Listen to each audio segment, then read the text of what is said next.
Hey, this is Dave DeCamp from antiwar.com, and this is anti-war news for Tuesday, October 11th, 2022. First story at the top of antiwar.com today. We got a ton of stuff to go over here. But the first story, Russia launches massive strikes across Ukraine targeting infrastructure. So on Monday, Russia launched one of its largest barrages of missile strikes in Ukraine in its first major coordinated attack on Ukrainian energy and communication infrastructure across the country, marking a significant escalation of the war.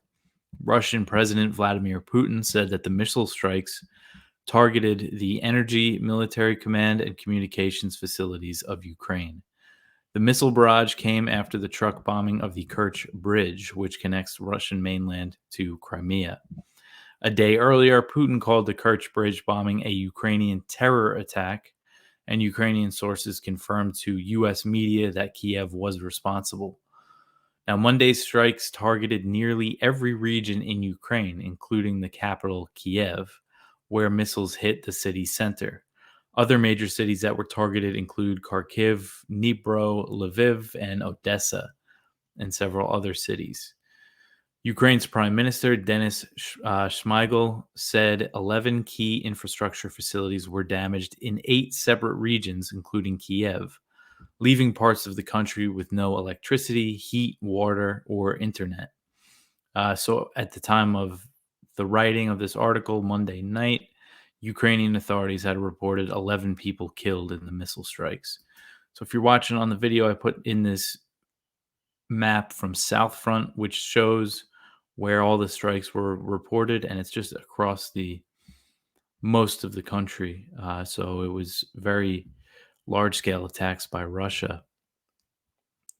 And Putin, on Monday, he warned of further escalation if Ukrainian attacks on Russian infrastructure continue. He said, quote, "If attempts continue to carry out terror attacks on our territory, Russia's response will be tough and by their scope correspond to the level of threats created for the Russian Federation," end quote. Monday's missile strikes marked a new approach for Putin in his war, as Russia had previously avoided wide-scale attacks on civilian infrastructure, which is a standard tactic for invasions carried out by the U.S. military. For example, the initial phase of the 2003 invasion of Iraq started with a major bombing campaign against infrastructure, known as shock and awe. So the initial phase of Russia's war, it did involve wide-scale missile strikes across Ukraine, but the targets were primarily military infrastructure. Of course, other targets were hit, civilians were killed. That's the nature of war. But the reality of Russia's war so far is that they really haven't done this before. Now, Russia had targeted energy infrastructure with strikes in Kharkiv after Ukraine made some significant gains in that territory, but it was nowhere near the scale of the strikes that we saw on Monday.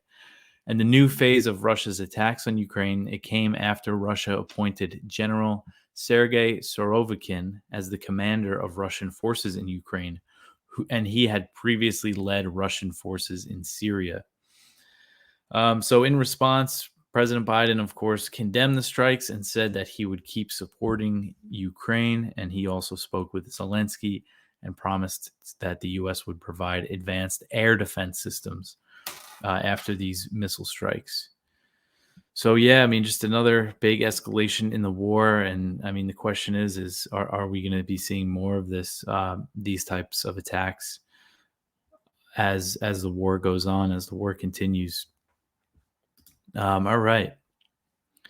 So the next one here, Lukashenko, the Belarusian president, he said on Monday that Belarus and Russia agreed to deploy a joint military force in response to tensions on the western borders of the Union State. And the Union State refers to the combined territories of Russia and Belarus. So what it sounds like he's talking about is the bombing of the Crimean Bridge and other Ukrainian attacks on Russian territory, or now what Russia considers its territory in the territories that it annexed in Ukraine.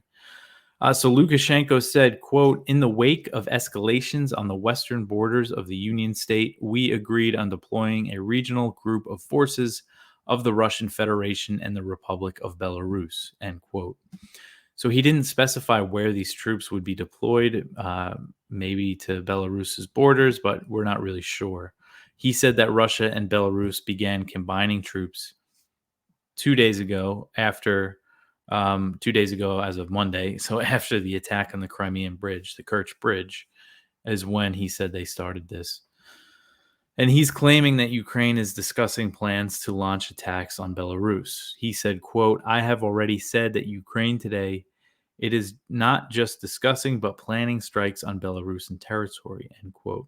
So he didn't provide any evidence for that claim, but I mean, this signals maybe Belarus is preparing to enter the war, but there's no sign yet that that's going to happen. But just the talk of potential attacks on Belarus and talking about deploying troops. He said that it would be madness for Ukraine to open a second front, but he says that the process, nevertheless, that Ukraine has begun the process. He claimed that Ukraine's Western backers are pushing for an attack on Belarus. Russia launched part of its initial invasion from Belarusian territory. That's where they came in through the north when they went down to Kiev in the first phase of the war. But Belarus so far has not entered the war. And the U.S. and its allies, they've really been driving Russia and Belarus closer together because since the invasion started, a lot of the sanctions they targeted Russia with also targeted Belarus. But it goes back further than that. Back in August 2020, there was a presidential election in Belarus. Lukashenko, the results show that he won, but the U.S. and the EU and this opposition leader who's fled the country, she's in exile. I forget exactly where. I think in one of the Baltic states. But the U.S. has thrown support behind this opposition leader and rejected the results of the election. So the U.S. and the EU started increasing sanctions on Belarus after that election. And that really brought Lukashenko and Putin closer together because before that, they weren't as close as people kind of assumed that they were. So I think a lot of that Western pressure played a big part in Russia staging its invasion for being able to do it from Belarusian territory. And Putin said recently that this pressure is pushing the unification process between Russia and Belarus. Because back in 1997, way back then, Russia and Belarus signed a treaty known as the Union State that would integrate the two nations. Under the agreement, they would remain separate sovereign states, but Russian and Belarusian citizens would be granted citizenship for both countries and would be able to travel freely. And there are other aspects to that treaty, but it was something that stalled for a long time, again, because relations weren't as good as we're led to believe. But now with these sanctions, I mean, they're trying to isolate both Russia and Belarus from the global Western-led economic system. So, of course, it's going to bring them closer together. Okay, so the next one. This is a pretty big story here from the Gray Zone. It's from Kit Clarenberg. And according to this report, so the Gray Zone has obtained an April 2022 presentation drawn up by senior British intelligence officers. So this exposes that the British intelligence drew up plans to bomb the Kerch Bridge back in April. About 6 months ago at this point. And some of these plans would involve trained Ukrainian soldiers specifically trained to do this. So almost 6 months after the plan was circulated, the Kerch Bridge was attacked in an October 8th bombing that was apparently overseen by Ukraine's SBU intelligence services. Detailed proposals for providing audacious support to Kiev's maritime raiding operations were drafted at the request of Chris Donnelly, a senior British intelligence operative and veteran high-ranking NATO advisor. The wide-ranging plan's core component was destruction of the bridge over the Kerch Strait. Documents and correspondence plotting the operation were provided to the Gray Zone by an anonymous source. So the truck bombing, as we know, the Kerch Bridge was blown up by a truck bombing. and that was different from these plans that they drew up. But still, I mean, it really shows that, because we know the British are very involved in training Ukrainian troops. We know there's, according to multiple reports, there's British special operations forces inside Ukraine. So it really just raises the question, okay, how were the British involved in this attack? But it shows that they wanted Ukraine to do something like this. Um, but this is very interesting. I would suggest people to just go to the Gray Zone and read this report. And they actually link to the complete blueprint to the plans that were drawn up by these British officials. And it sounds like they were discussing things like missile strikes on the bridge. Again, different than what happened, but still, I mean, it just goes to show how intimately involved they are. And as Clarenberg points out in this article, this was back in April. This was around the time that Boris Johnson reportedly went to Ukraine to um, discourage Zelensky not to sign any deals with Russia, not to sign a peace deal, saying that the collective West, as they call it, was not ready for something like that. So they're scuttling peace talks while plotting this attack, which has led to this major Russian escalation now. So speaking of peace talks, the next one is interesting. Mike Mullen, retired admiral and a former chairman of the Joint Chiefs of Staff for George W. Bush and Barack Obama, was on TV on Sunday on ABC, calling for the U.S. to push for negotiations between Ukraine and Russia to help bring an end to the war in Ukraine. So this is something that you don't see much from former U.S. officials that get booking on mainstream news shows like this. So Mullen, he said that President Biden should back off his talk of nuclear Armageddon and work to end the war. He said, quote, President Biden's language, we're about at the top of the language scale, if you will. And I think we need to back off that a little bit and do everything we possibly can to try to get to the table to resolve this thing, end quote. He said that it was up to Secretary of State Antony Blinken and other diplomats to figure out how to bring Zelensky and Putin to the table for negotiations. He said, quote, as is typical in any war, it's got to end. And usually there are negotiations associated with that. The sooner the better, as far as I'm concerned, end quote. So when discussing the risk of nuclear war, Mullen said that he has to take Putin seriously since he has many options. He could potentially use lower yield tactical nuclear weapons. And he described Putin as a cornered animal. But despite the risks, the Biden administration has not shown interest in pursuing diplomacy with Russia, at least publicly. Blinken has only spoken with his Russian counterpart, Sergei Lavrov, once since February 24th, once that we know of publicly. Again, there's always a chance of back channel talks, and I hope if Biden really thinks that the risk of nuclear Armageddon is so high that means he's talking to Russia, that they have some back channel things going on here. But now I just have to mention that it is our fundraiser at antiwar.com, and we need your help. We are totally reliant on our readers to get by. We don't get any sort of corporate money. It's really incredible that we're able to run this site, just on donations from our readers. So we need your help. We have a great endorsement from Colonel Douglas McGregor at the top of the page. One of the very few people, he gets on Fox News sometimes and other news shows, speaking out against this policy of arming Ukraine and supporting this war on Russia's border. He's just been so outspoken about it, and it's great to see that he likes us and he endorses us. So please listen to McGregor. Go to antiwar.com/donate, and you'll see all the ways you can help us. And there's a number there you could call. You could speak with Angela Keaton, and again, you could contact me if there's any questions you have about us. But please consider, if you listen to this podcast, this is all possible because of antiwar.com. So please consider donating. Okay, back to the news. We still have a lot of stuff to get through here. So the next one here, Putin might meet with Erdogan, the Turkish president, to discuss possible talks between Russia and the West. So this is according to a report from Reuters. The Kremlin said Monday that Putin might meet with Erdogan this week to discuss a Turkish proposal for hosting talks between Russia and the West. Erdogan and Putin are expected to visit Kazakhstan later this week, where they could hold this meeting. And Dmitry Peskov, the Kremlin spokesman, he said that Russia has not yet received signals about the prospects for talks with the West, but said that Moscow was open to discussing the idea.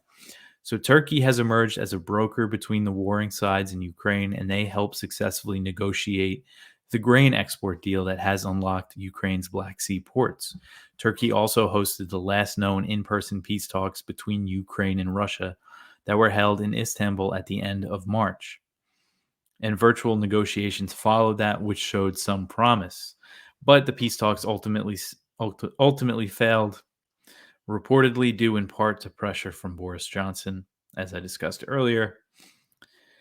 But what was interesting, which I was reminded of by a recent article, a recent piece in our Viewpoint section by Ted Snyder, was that after it was clear that the negotiations hit a dead end back in April, Turkey's foreign minister said that there were some countries within NATO that wanted the war to continue and that they wanted Russia to become weaker. And if you look at the date that he said this, just a few days later was when Lloyd Austin came back from Kiev and said that the U.S. wants to see a weakened Russia. So I think he was onto something there. But hopefully this shows something materializes out of this. It seems like Erdogan might be starting to push more for talks.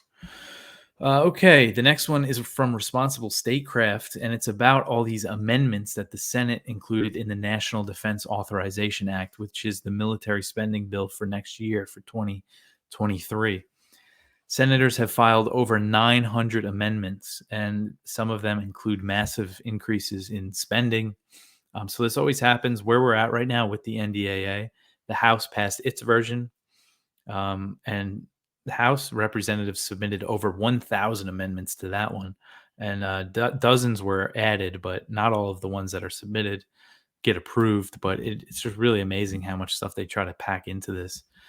But some notable things here that were mentioned in this Responsible Statecraft article is that one proposal from Senator Josh Hawley, Missouri Republican, it would authorize $15 billion to the Pentagon for a Taiwan Security Assistance Initiative to accelerate Taiwan's deployment of asymmetric defense capabilities required to deter or, if necessary, defeat an invasion by the People's Republic of China. So 15 billion. And from my reading of the proposal, it's kind of, this stuff is very kind of tough to read and follow. They don't make it simple for a reason, I think. But from my understanding is that 15 billion would be over 5 years. But that's significant. That's a lot of money. And also Bob Menendez, the head of the Senate Foreign Relations Committee, and Lindsey Graham, they're trying to get the Taiwan Policy Act, which I've covered a lot, that would give Taiwan $6.5 billion in military aid. And it would do other things to fundamentally alter the U.S. policy toward Taiwan. They're trying to roll it into the NDAA as opposed to holding a vote in the Senate and House. So this is definitely something to keep an eye on. I'm not sure when they're going to decide on all these amendments and see which ones make it. And then the Senate and the House, they have to negotiate to reach the final version. So then even if the Senate amendments and the House amendments, not all of them might make it to the final one. But anyway, speaking of Taiwan, the next one here, Taiwan's President Tsai Ing-wen said on Monday in comments aimed at Beijing that war is absolutely not an option for resolving the dispute over Taiwan. Tsai said this in a speech marking Taiwan's National Day. She said, quote, "I want to make clear to the Beijing authorities that armed confrontation is absolutely not an option for our two sides," end quote. So Tsai's Democratic Progressive Party, the DPP, they reject the one China principle and consider Taiwan to be an independent state, although they've never formally declared independence. Tsai has never done that.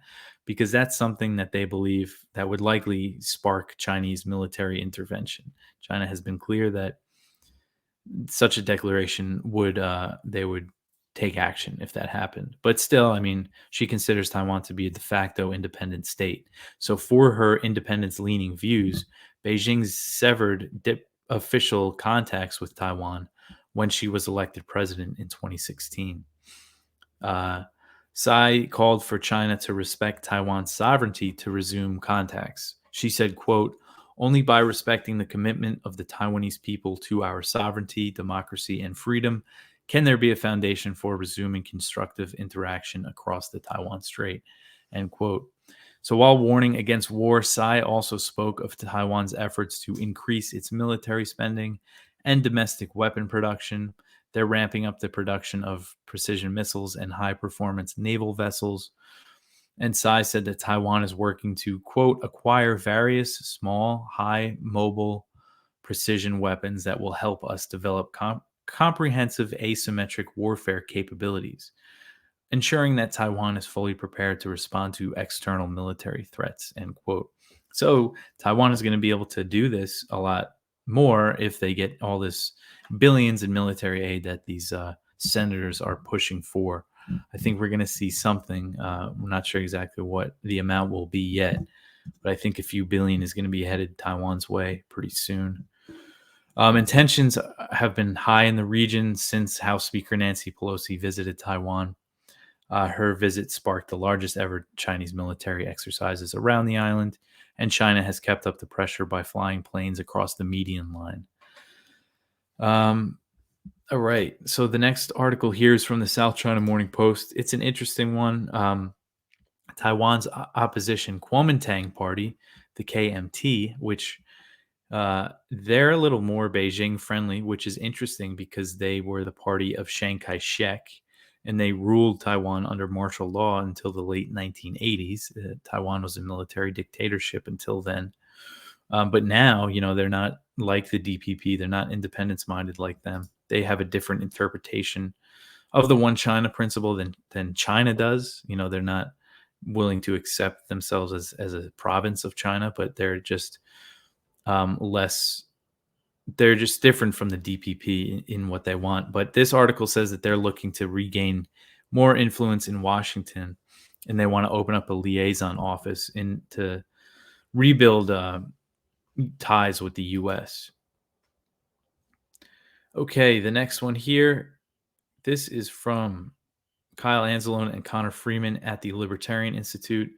And it's interesting. Top-ranking Democratic senators Bob Menendez, Democrat from New Jersey, and Chris Murphy, Democrat from Connecticut, have called for a fundamental change to the relationship between Washington and Riyadh after the kingdom announced it would cut oil production.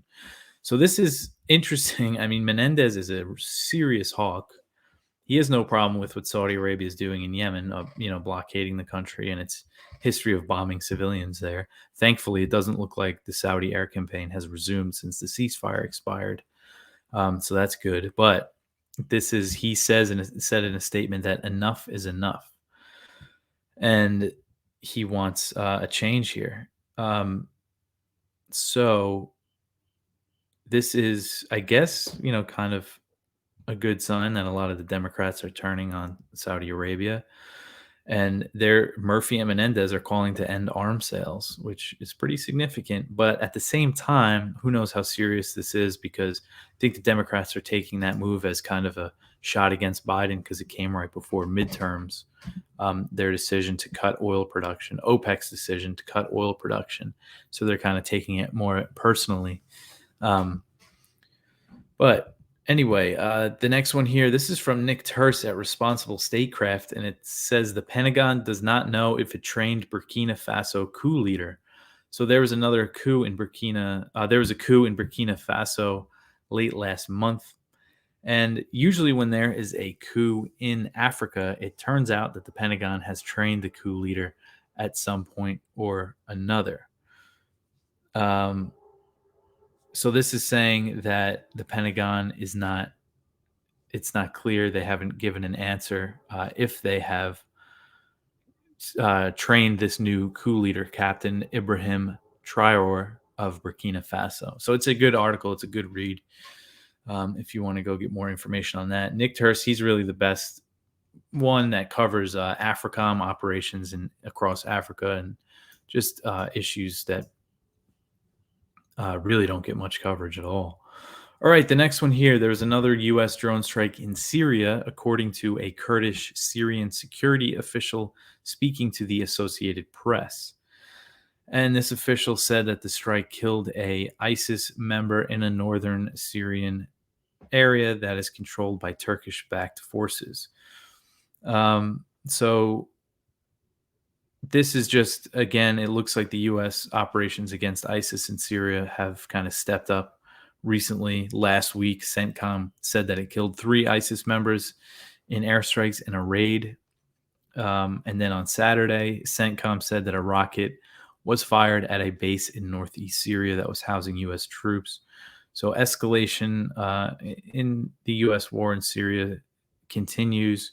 Again, it seems like they've been targeting ISIS.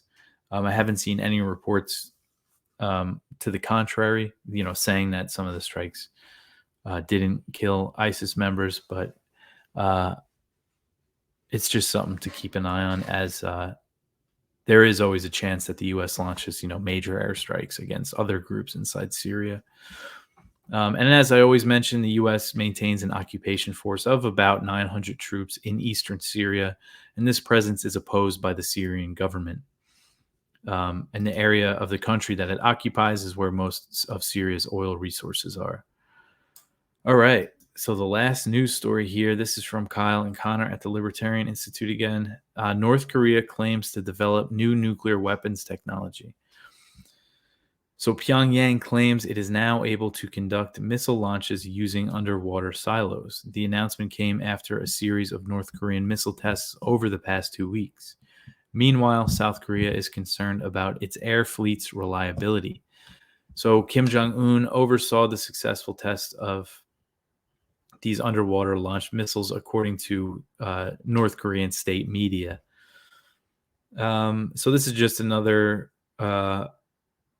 more escalation in the tensions between the North and the South, just tit for tat. Missile tests and South Korean war games with the U.S. and other missile tests. So the escalations, the tensions continue in this part of the world, and now North Korea is saying they have these new missile silos. But that's it for the news. That was a lot of stuff. I hope I wasn't too short with some of those stories. Always go to antiwar.com and do some reading. But we have a good viewpoint. Few good viewpoints, as always. We have a great one from Ron Paul. It's time to tell Biden that we say no to nuclear war, which I really liked. But that's it for the news for me. I will be back tomorrow with more. You can contact the show, news@antiwar.com. Please help us with our fundraiser, antiwar.com/donate. But that's it. I will talk to you tomorrow. Thanks for listening.